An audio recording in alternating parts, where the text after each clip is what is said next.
Napasimangot si Carter nang tingnan niya si Roxanne na nasa harapan niya ng mga oras na yon. Nakita niya napakagatlabi ito at pagkatapos ay napabuntong hininga na lamang siya dahil mukha itong kaawa-awa. Ilang sandali pa'y tumitig ito sa kanyang mga mata. Pasensya na, alam kong ayaw mo ko makita pero kasi miss na kita, sabi nito sa kanya. Roxanne, hindi ba't malinaw ko nang sinabi sa'yo na mula sa oras ng paalisin kita ng bansa ay wala ka ng kahit na anumang namamagitan sa atin? Sabi niya rito na malamig ang mga matang nakatingin dito. Hindi, umiling ito't pagkatapos ay nag-umpisang umiyak sa harap niya. Paano ko tatanggapin ang lahat ng iyon kung akong first love mo? Napakaraming taon tayo nagmamahalan at may pag-asa pa rin ako na gusto mo pa rin ako. Asawa mo si Jocelyn, kaya responsibilidad mo siya at handa ko yung tanggapin, sabi nito sa kanya. Napabuntong hininga si Carter. Roxanne, mali ka. Wala na akong nararamdaman pa sa'yo. Kahit nakatiting lang dahil ang mahal ko na ngayon ay walang iba ko hindi si Jocelyn lang. Siya lang. Wala akong balak na saktan siya dahil ang tanging gusto ko lang na maibigay sa kanya ay kasiyahan. Sagot niya rito. Kaya Roxanne, tumigil ka na. Ito ang nararapat sa'yo, sa akin at sa lalong-lalo na kay Jocelyn. Dagdag pa niya sabi dito. Ilang sandali pa nga'y napahawak na si Roxanne sa dibdib niya. Dahil sa pagsabog ng sakit doon, halos ayaw niyang maniwala sa sinasabi ni Carter. Tumingin siya kay Carter. Bakit? Bakit si Jocelyn ang pinili mo samantalang kung tutuusin ay siya ang sumira sa ating dalawa? Humihikbing sabi niya. Roxanne, huwag na huwag kang magsasalita ng hindi maganda kay Jocelyn dahil noong naghiwalay tayo ay wala siyang kinalaman. Bago pa man kami magpakasal ay matagal na tayong naghiwalay kaya huwag mo siyang siraan. Puno ng diin ang sabi ni Carter dito. Hindi na ito tama pa Roxanne. Tanggapin mo na lang lahat para sa ikakabuti mo at nating lahat.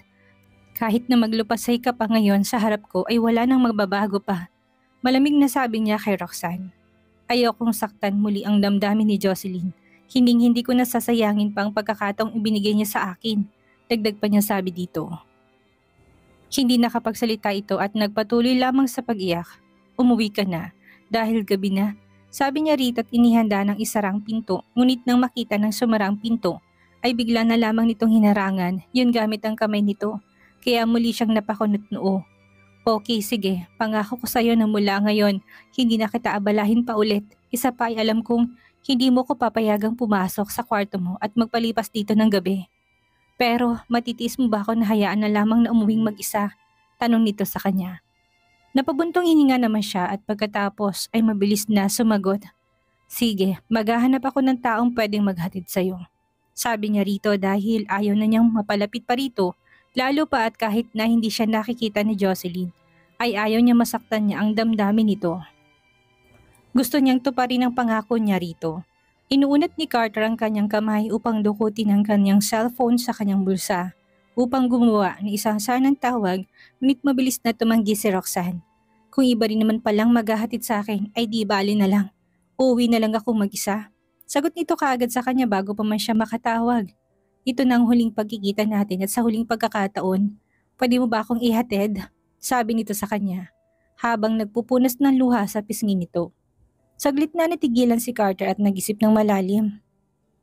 Ilang sandali pa'y muling tumingala si Roxanne sa kanya. Please, last na to.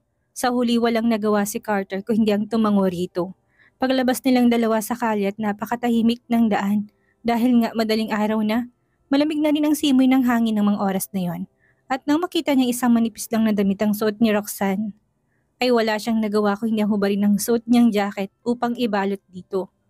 Ilang sandali pa'y tinanong na niya ito kung saan ito nakatira at sinabi nitong lugar. Alam niyang lugar na yon at mula sa hotel na tinutuluyan niya ay hindi naman ganun kalayuan at nakarating sila doon habang naglalakad at siya ay tulak-tulak ang wheelchair nito. Jan, kumanan ka. Turo ni Roxanne sa isang kanto at kagad naman siyang sumunod dito. Ilang sandali bigla na lamang silang nakarinig ng ingay mula sa likod nila at nang lumingon siya, dalawang motorsiklong humaharurot palapit sa kanila na tila ba nakikipagkarera sa kalagitnaan ng gabi. Kaya pilit niyang ginilid si Roxanne hanggang sa naramdaman niya na tila ba may mali dahil sila ang tinutumbok nito. Mabilis niyang itinulak si Roxanne. At ilang sandali pa'y nasalpok siya ng motorsiklo, dahilan para mapahiga siya sa malamig na kalsada. Narinig pa niya ang pagsigaw ni Roxanne, ngunit hindi na niya kayang igalaw pang katawan niya. Naramdaman niya ang paggalaw ng kanyang katawan at pagtama ng mga suntok sa katawan niya at tila sinisipa siya. Wala siyang nagawa kung hindi ang mapadaing at rinig niya ang patuloy na pagsigaw ni Roxanne. Enough! Please, I'm begging! Umiiyak na pagmamakaawa nito sa mga taong walang awang bumubugbog sa kanya. Bigla siyang nakaramdam ng malalim na kirot sa iba't ibang bahagi ng kanyang katawan at ramdam niyang pag-agos ng dugo mula doon. Carter! Sigaw ni Roxanne hanggang sa tuluyan na siyang tinigilan ng mga taong bumubugbog sa kanya. Samantala mula sa kanyang wheelchair ay pinilit niyang bumaba at lumapit kay Carter. Habang nanginginig sa takot lalo na at kitang-kita niya ang dugo ang katawan nito. Carter! Carter, kumapit ka! Kumapit ka! Sigaw niya rito at mabilis na niyakap to. Mabilis na nagsialisan ang mga kalalakihang bumangga kay Carter at bumugbog na may mga dala pang kutsilyo. Pinilit ni Carter na ibukas ang kanyang mga mata. Halos nanlalabo na ito at halos mapasinghap siya sa sakit ng buong katawan niya. Ang kanyang suot na damit ay punong-puno ng dugo. Tumutulo na rin ng dugo ang sulok ng bibig niya. Napakuyom ng kamay si Roxanne habang umiiyak. Help! Help! Malakas na sigaw nito sa kalagitnaan ng tahimik na kalsada. Carter! Carter! Umiiyak na sambit niya rito. Sa nangihinang katawan ay tinias niya ang kanyang kamay at hinilang suot niyang kwintas at inabot dito. Kung sakaling hindi na ako mabubuhay, pwede bang ibigay mo to kay Jocelyn? Sabihin mo, mahal na mahal ko siya. Pero mukhang hindi ko na siya makakasama pa. Sa pagtanda, hirap na sambit ni Carter habang naghahabol ng paghinga. Napapikit siya. Kung may afterlife ay doon na niya kayang tuparin ang pangako niya dito. Napoprotektahan niya ito at mamahalin ng sobra-sobra. Jocelyn, pasensya na. Narinig pa niya ang malakas na sigaw ni Roxanne hanggang sa unti-unti nang tuluyang pumikit ang mga mata niya. Nang magmulat ng mga mata si Carter ay kaagad niyang nakita si Roxanne na nakadukduk sa tabi niya. Sa totoo lang ay medyo nahihirapan pa siyang igalaw ang katawan niya. Nang mga oras na yon ay sobrang galak ang nararamdaman niya dahil buhay pa siya. At ang unang pumasok sa isip niya ay makakasama niya pa si Jocelyn. Inabot niya si Roxanne na naging dahilan ng pagkagising nito. Naalimpungatan ito at pagkatapos kinusot-kusot ang matang tumingin sa kanya at nang makita siya nitong nakamulat ay bigla itong umiyak. Marahil sa sobrang tuwa. Gising ka na ba talaga? Hindi ba ako namamalikmata lang? Tanong nito sa kanya. Hindi ka nagkakamali. Gising na talaga ako. Sagot niya dito. At nang mga oras na yun ay biglang bumalik sa kanyang alaala. Ang nangyari sa kanya, masasabi niya na napakaswerte niya dahil nabuhay pa siya sa kabila ng lahat ng tinamo niyang sugat. Ibig lamang sabihin ay hindi pa siya hinayaan ng Diyos na mamatay dahil hindi pa niya natutupad ang pangako niya kay Jocelyn. Ilang sandali mabilis na gumalaw mula sa kinupuan nito si Roxanne at niyakap siya ng bigla na lamang niyang napadaing. Kinakabahang lumayo naman ito kaagad sa kanya pagkatapos. Pasensya na, Carter. May masakit ba sa'yo? Sabihin mo lang at tatawag ako ng doktor. Agad naman siyang umiling. Hindi na kailangan. Medyo nabigla lang ako. Sabi niya rito. Nakita niya naman nakahinga ito ng maluwag dahil sa sinabi niya, ngunit sumandal ito sa mga bisig niya kung saan ikaga niya naman tong tinulak palayo. Nang maramdaman naman itong ginawa niyang pagtulak ay agad tong lumingon sa kanya at halos hindi makapaniwala. Roxanne, sa totoo lang, nagpapasalamat ako sa iyo dahil sa pagliligtas mo sa akin. Alam kong dahil sa iyo kaya buhay pa ako ngayon, ngunit ang pagliligtas na ginawa mo hindi ko pwedeng ibayad sa iyong sarili ko. Kung gusto mo ay humiling ka ng kahit na ano, pera o kahit na ano pa bilang pagtanaw ko ng utang na loob sa'yo. Mabilis na sabi niya rito. Ayaw niyang umasa ito't higit sa lahat ay ayaw niyang isipin nito na siya mismo magiging kapalit ng pagliligtas nito. Nang marinig ni Roxanne ang mga salitang iyon na lumabas sa bibig ni Carter ay halos hindi siya makagalaw. Pinilit niyang kalmahin ang sarili niya at pagkatapos ay mabilis na iniba ang tema ng kanilang usapan. Ayaw kong kausapin ka muna tungkol dyan. Isa pa, kailangan mo muna magpahinga at magpalakas. Saka na lang natin yung pag-usapan, sabi niya rito. Roxanne, gusto pa sana niyang magsalita nang bigla na lamang tumunog ang kanyang cellphone. Agad niya nakita ito sa mismong tabi ng kama niya at nang tingnan niya kung sinong tumatawag, si Jocelyn yon. Agad na tila hinaplos ang puso niya nang makita niyang pangalan nitong naka-flash sa screen ng cellphone niya, gayunpaman sa pag-iisip na nasa ospital siya at ang kanyang katawan ay nakabalot na. Napakaraming benda, mabilis niyang binaba ang kamay niya. Kahit na gustong-gusto niya makausap to, paano niya ito kakausapin sa ganong itsura? Kapag nakita siya ni Jocelyn, paniguradong labis na mag-aalala sa kanya. Isa pa tuwing magpapakita siya dito, sinisiguro niyang nasa pinakamaayos siyang kalagayan dahil nga ayaw niya mag-alala to. Gayunpaman ay halos hindi niya rin matiis na hindi sagutin ang tawag nito. Ilang beses tong tumunog at pinanood niya lamang ito. Ilang sandali pang inarinig na niyang tinig ni Roxanne. Tumatawag si Jocelyn, hindi mo ba sasagutin? Tsak na namimiss mo na siya, sabi nito sa kanya. Agad naman siyang napabuntong hininga. Ayaw ko nang makita niya kung ganito at ayaw ko mag-alala siya sa akin. Sagot niya rito. Nang marinig ni Roxanne ang sinabi nito, ay agad siyang napakagatlabi. Kung hindi niya lamang nakontrol ang sarili niya, ay baka mas nadiinan pa niya ang kagat dito at baka dumugo pa. Mahal niya talaga ang babaeng yun. Galit na usal niya sa loob niya. Ako ang nagligtas sa iyo, Carter. Pagkatapos hindi mo lang ako magawang maalala. Puro na lang ba talaga siya? Isang tawag, 2, 3 hanggang 5. Nang tumigil ang pag-ring nito ay mabilis niyang dinampot ang kanyang cellphone. At nang makita ang 100 missed calls nito, ay halos parang tinusok ng kutsilyo ang kanyang puso sa sobrang sakit. Sa dami ng tawag nito ay tsak niyang sobrang lungkot at pag-aalala nararamdaman nito para sa kanya. Habang nakatitig sa kanyang cellphone, doon niya napansin ang petsa at halos hindi siya makapaniwala. Nilingon niya si Roxanne. Anong date ngayon? Tanong niya dito. July 9. Bakit? Agad naman nasagot nito sa kanya. Ibig sabihin, 2 araw na ang lumipas simula nang maaksidente siya. Ibig sabihin ay 2 araw na ako dito? Tanong niya dito na halos hindi makapaniwala at pagkatapos napasandal siya at pakiramdam niya naubos lahat ng lakas ng kanyang katawan. Kaya naman pala naka-100 missed call na si Jocelyn sa kanya.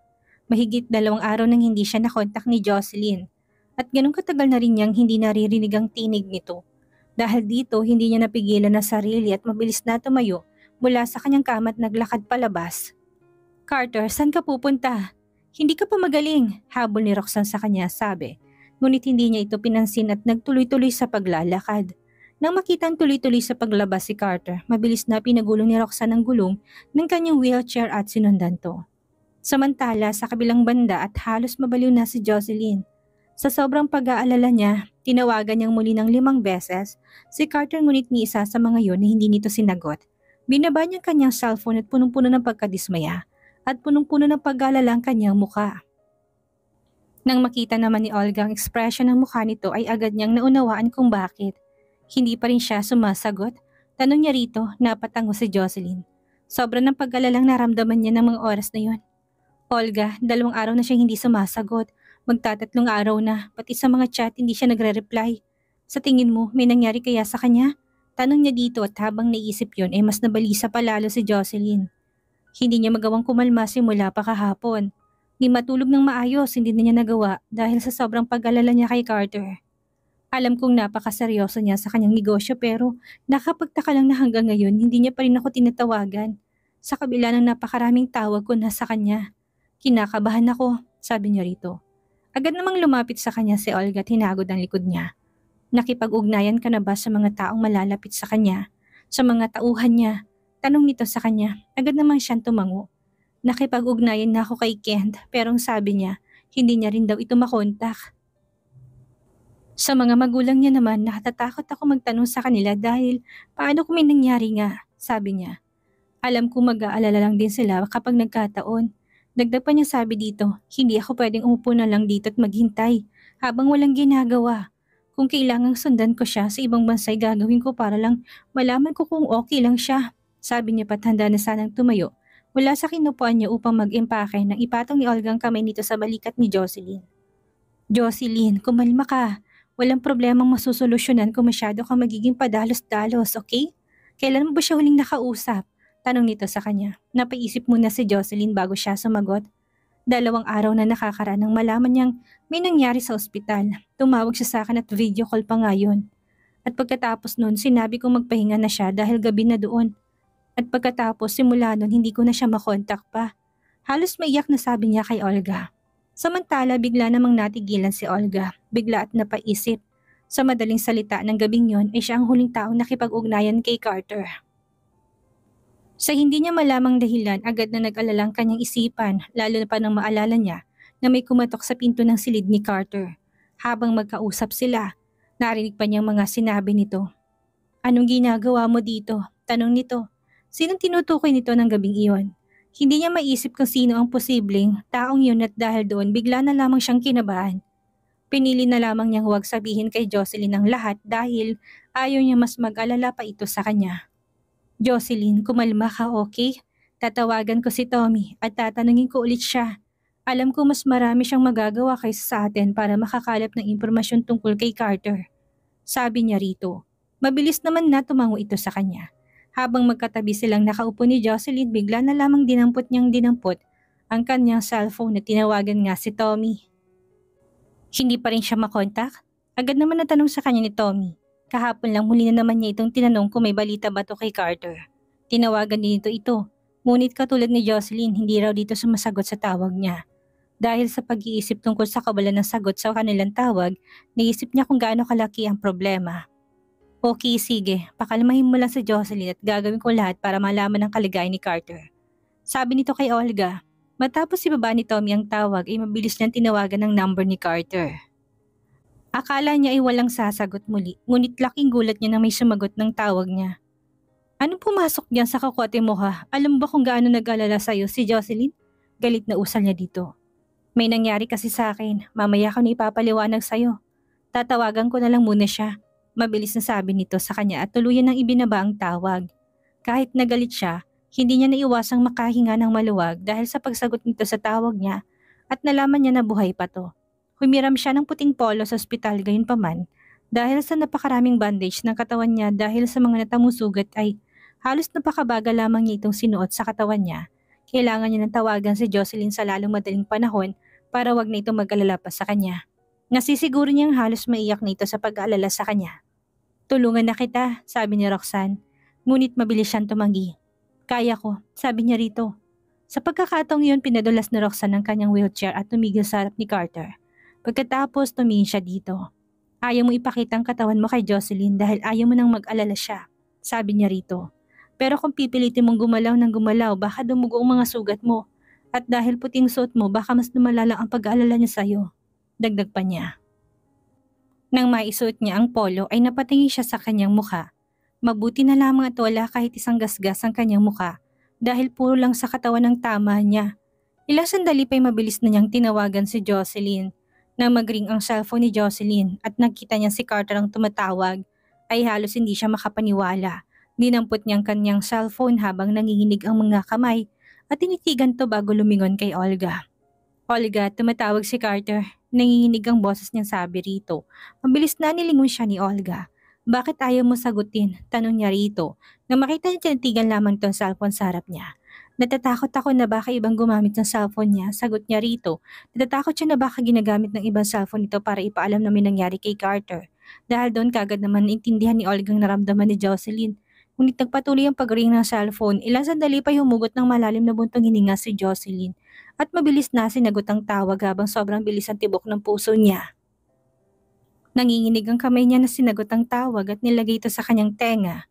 "Jocelyn." Ang pamilyar na tinig ni Carter kagad na narinig ni Jocelyn mula sa kabilang linya dahil dito bigla na lamang napaiyak si Jocelyn. Ang pananabik at pag-aalala niya dito biglang bumuhos na tila buhos ng ulan. Carter, halos hindi niya makapagsalita. Napakagatlabi siya at napahikbi. Nang marinig niyang paghikbi ni Jocelyn, biglang nadurog ang puso niya. Alam niya na kaagad na labis itong nag-aalala sa kanya. "Huwag ka nang umiyak, pasensya ka na't hindi ko nasagot ang mga tawag mo. At ngayon lang din ako nakatawag." Pangaalo niya rito. "Huwag kang mag-alala, okay lang ako dito." Dagdag pa niya sabit pilit na pinagaan ang kanyang tinig upang hindi na ito mag-alala pa sa kanya. Suminghot si Jocelyn. "Bakit hindi mo sinagot ang mga tawag ko? Alam mo ba kung gaano ako nag-aalala sa'yo?" Sabi ni Jocelyn dito. "Carter, tinakot mo ko." Napakahikbing sabi niya dito. Samantalang makita naman ni Olga ang pag-iyak ay mabilis niyang hinagod ang likod nito para kahit na papaano mahimasmasan to. Ilang sandali pa mabilis na pinunasan ni Jocelyn ang kanyang mga luha pagkatapos may hinahong nagsalita. "Buksan mo ang video ng cellphone mo, gusto ko tang makita. Baka mamaya nagsisinungaling ka sa akin." Sabi niya rito at binuksan niya ang camera niya. Binuksan din naman na kaagad ni Carter ang camera at nakita niya nakasuot ng polo at mukhang namang okay lang ito. Kaya kahit pa paano makita niya ito ay medyo nahimasmasan sa Jocelyn at nabawasan ang kanyang pag-aalala. Nang makita ni Carter ang itsura ni Jocelyn na bagabag siya, "Anong nangyari sa'yo? Hindi ka ba kumain nitong nakalipas na 2 araw? Bakit parang lalong pumayat ka?" Tanong niya dito na puno ng pag-aalala. Samantala sa totoo lang dahil sa sobrang pag-alala ni Jocelyn, hindi niya talaga nagawang kumain ng maayos. Gayunpaman ayaw niya mag-alala sa kanya at mabilis siyang humiti. "Hindi, baka epekto lang yun ng camera," sabi niya rito. Kumunot ang noo ni Carter. "Kumain ka ng mabuti para pagbalik ko masarap hawakan ang mukha mo." Sabi nito sa kanya dahil doon bigla siyang natawa. "Ayoko namang maging mataba dahil baka mas maging pangit ako, no?" Sabi niya rito, "Mas maganda naman na yon kaysa sa sobrang payat na halos wala ng kalaman-laman." Sagot naman ito kaagad samantala habang nag-usap ang mga to nasa tabi lamang ni Carter si Roxanne. Na mga oras na yun habang nakikinig siya sa pag-usap ng mga yon, ay mabilis na umahon ng galit sa kanyang dibdib at napakuyom ang kanyang kamay. Sino ba naman ang hindi makakaramdam ng galit kung ang lalaking mahal mo ay nakipaglandian sa harap mo? Bago magpaalam si Jocelyn kay Carter, muli niya itong pinagsabihan. "Huwag mo na ulit gagawin yon na hindi sumagot ng tawag ko, ha?" Sabi nito sa kanya na may pagbabanta. "Masusunod po, Ma'am Jocelyn." Mabilis niyang sagot dito na may ngiti at pagkatapos ay nagpaalam na sila sa isa't isa. Matapos nga patayin ng tawag, bigla na lamang niya napansin na si Roxanne nakalaylay ang ulo sa tabi niya. Kaya mabilis niya itong nilapitan at bahagyang niyugyug at doon niya na lamang wala pala itong malay. Kaya mabilis siyang naglakad kahit na sobrang sakit ng katawan at tumawag ng doktor. Dahil nga sa ospital, mabilis namang siyang nakatawag ng doktor at mabilis nilang binuhat at dinala sa doktor. Ilang sandali pa nga'y tuluyan na natapos ang eksaminasyon ng doktor. "She's okay, she just needs to take a rest." Sagot naman ito sa kanya dahil dito na panatag naman ang kanyang loob. "Thank you," mabilis na sagot niya at ilang sandali pa ay nagpaalam na sa kanyang doktor. Samantalang siya'y nahiga din naman sa katabing kama ni Roxanne, kung saan siya nakahiga kanina dahil nga sa pagtawag sa kanya ni Carter ay tuluyan na ngang nakahinga nang maluwag si Jocelyn at nakatulog na rin siya ng maayos ng ilang gabi kaya tuwing gigising siya ay masigla na siya. Isa pa ay excited na siya sa nalalapit na pagbabalik nito bukas. Dahil ilang araw nang nakakaraan simula noong mag-usap sila.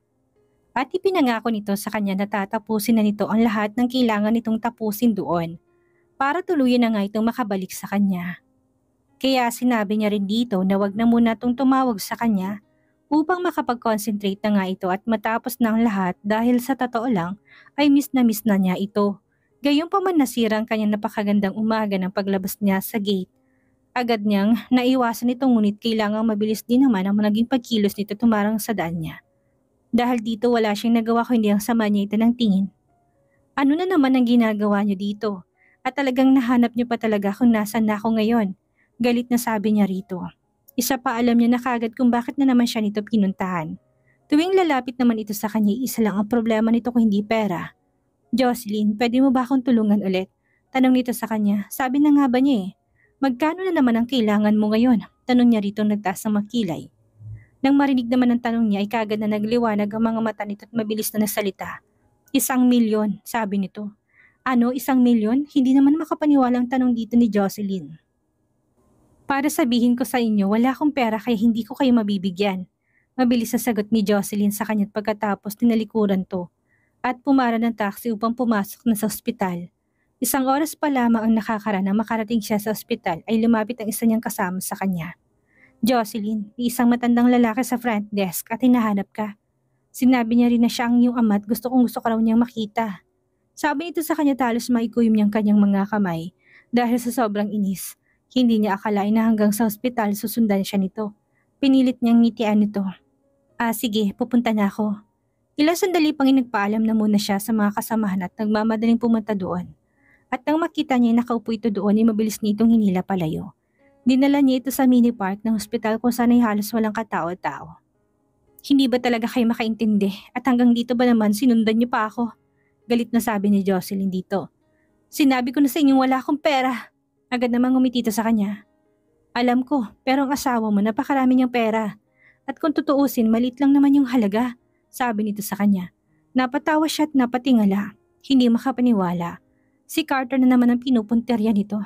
Ang pera ni Carter, tumitig siya sa mga mata nito. "Hindi na ako makakahingi ng pera kay Carter dahil hiwalay na kami." Matatag na sabi niya rito. Nang marinig nito sinabi niya ay tila ba gumuhong mundo nito. Ano, hiwalay na kayo? Kailan pa? Sunod-sunod ang tanong nito sa kanya. Hindi mo na kailangan pang malaman kung kailan. Basta isa lang ang masasabi ko. Wala kang mahihita sa akin. Sabi niya at mabilis na tumalikod dito. Handa na sanang umalis nang bigla na lamang mandilim ang paningin ng matandang lalaki, tinila siya. At mabilis na itinulak. Dahilan kung bakit natumba to at bigla na lamang nawala ng malay. Nang makita ng lalaki na walan siya ng malay, halos nanginig ang kanyang katawan at natakot. Anong gagawin ko? Tanong ito sa isip at palingalinga sa paligid. Doon ay bigla na lamang may sumulpot ang boss na pinagkakautangan niya. Alam niyang kanina pa siya sinusundan ng mga to.